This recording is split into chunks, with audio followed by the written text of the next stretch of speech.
বিসমিল্লাহির রহমানির রহিম। আলহামদুলিল্লাহ।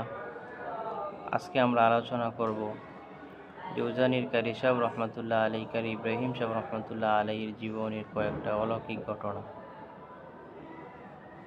কারি সাহেব রহমতুল্লাহ আলাইয়ের জীবনের মধ্যে পাওয়া যায়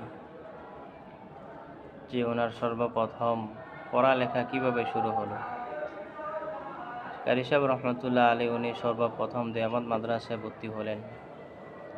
দেওবন্দ মাদ্রাসায় গিয়ে উনি কোরআন পড়লেন, হাদিস পড়লেন এবং কেরাতে সাবা পড়লেন এবং আস্তে আস্তে করে 1 ক্লাস 2 ক্লাস করে উনি দাওরায়ে হাদিস পড়া শেষ করলেন।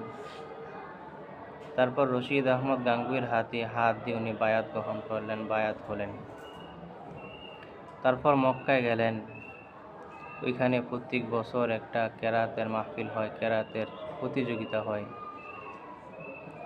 তো কারি সাহেব রহমতুল্লাহ আলাই ওইখানে একদিন তেলাওয়াত করলেন, ওই প্রতিযোগিতার মধ্যে অংশগ্রহণ করলেন। তো তেলাওয়াত শুনে মক্কার মানুষ ওনার এরকম পড়ার প্রতি পাগল হয়ে গেল, কোরআনে কারিম শুনে পাগল হয়ে গেল। তো সৌদির বাদশাহ মনে মনে এরকমভাবে ভাবলেন যে আমার একটা মেয়ে আছে, আমার মেয়ের সাথে যুবকের বিবাহ দিব। তবে শর্ত হলো এই যুবকের বাড়ি তো বাংলাদেশে, এই যুবক বাংলাদেশে যাইতে পারবে না। তো কারি ইব্রাহিম সাহেব রহমতুল্লাহ আলাইকে যখন শর্ত দিল, বাদশাহ যখন শর্ত দিল যে আমার একটা মেয়ে আছে, তুমি কি বিবাহ করবা? কারি সাহেব রহমতুল্লাহ আলাই বলতেছে হ্যাঁ আমি বিবাহ করব। তো বাদশাহ বলতেছে একটা শর্ত হলো, শর্তটা হলো তুমি তো বিবাহ করবা কিন্তু আমার মেয়েকে নিয়ে তুমি বাংলাদেশে যাইতে পারবা না, যেহেতু তোমার বাংলার জমিনে তোমার বাড়ি, তুমি বাংলার জমিনে যাইতে পারবা না।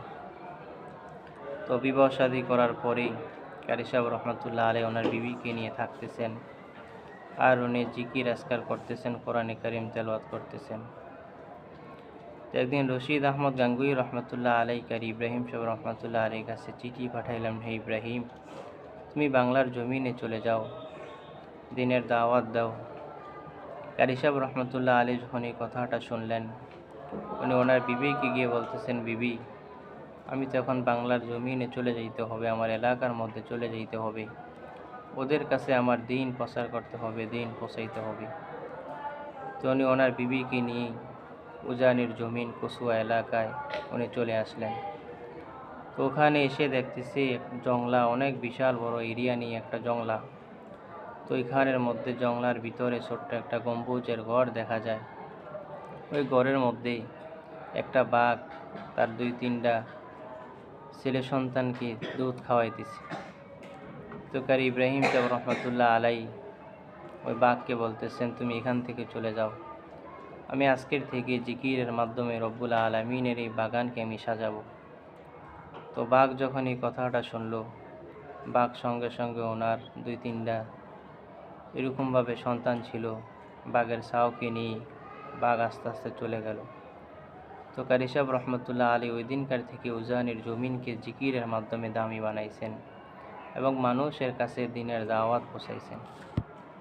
তো কারি সাহেব রহমতুল্লাহ আলের জীবনের মধ্যে অনেক অলৌকিক ঘটনা পাওয়া যায়, যে উনি যে আল্লাহর ওলি ছিলেন এটার মধ্যে কোনো সন্দেহ নেই। কারি সাহেব রহমতুল্লাহ আলের জীবনের মধ্যে পাওয়া যায় যে কারি ইব্রাহিম সাহেব রহমতুল্লাহ আলের বড় একজন মুরিদ ছিল,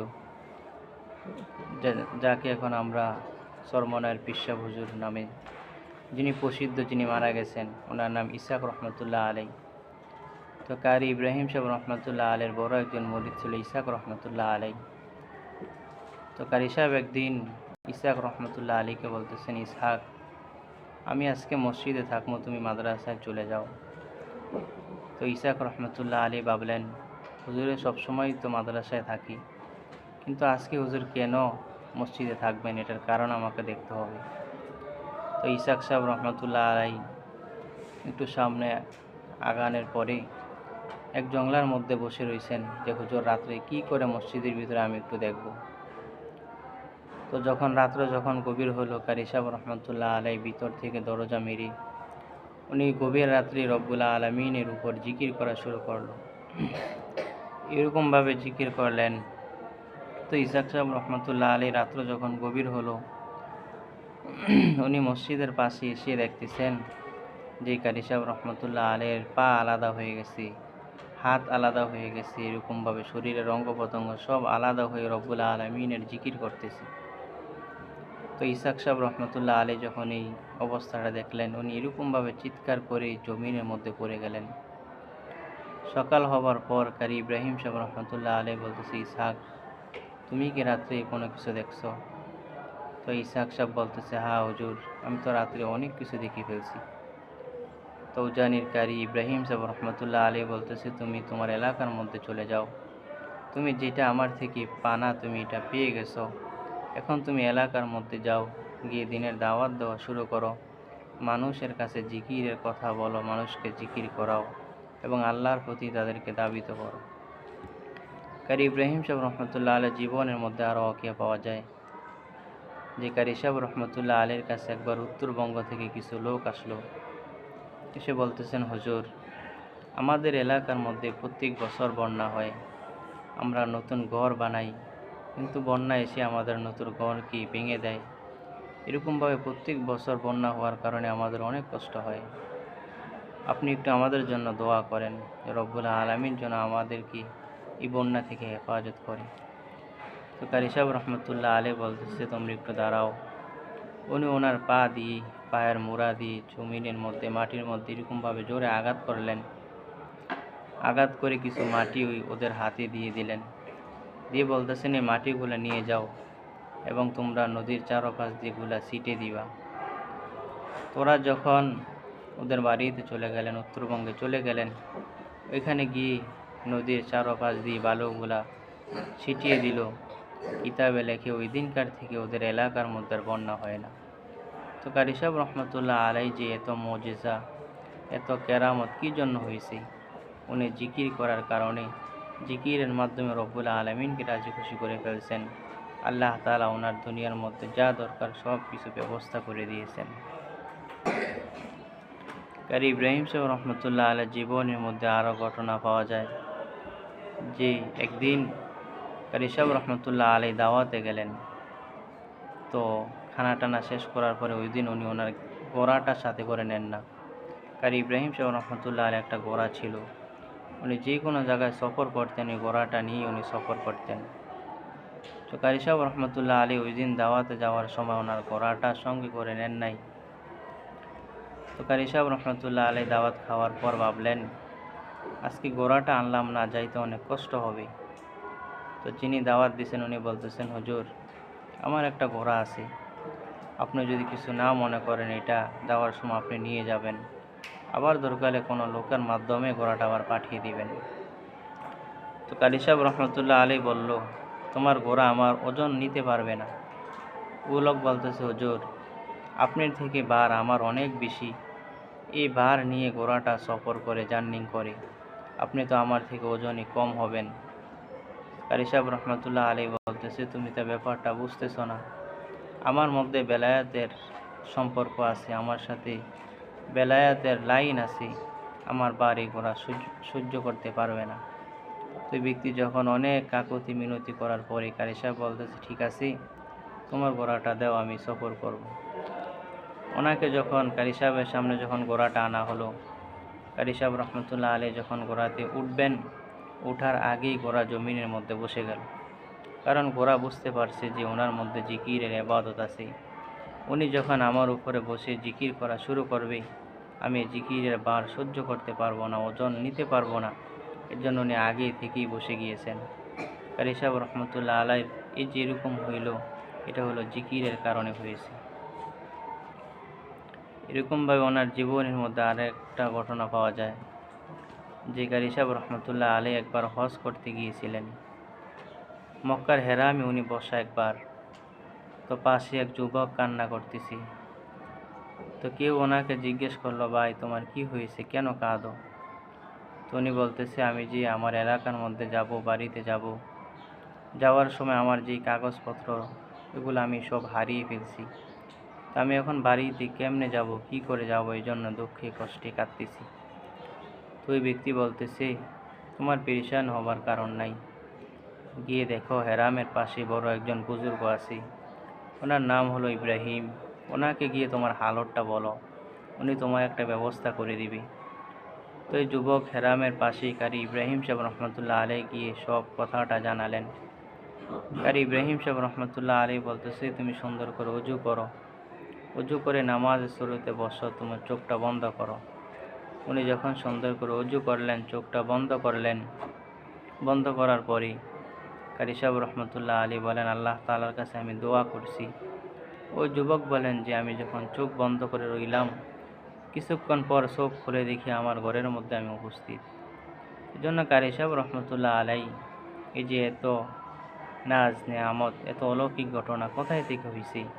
জিকিরের মাধ্যমে উনি রব্বুল আলমিনকে সবসময় রাজি খুশি করিয়ে রাখছেন। ছোট্ট একটা কথা বলে আমি কথা শেষ করে দিতেছি।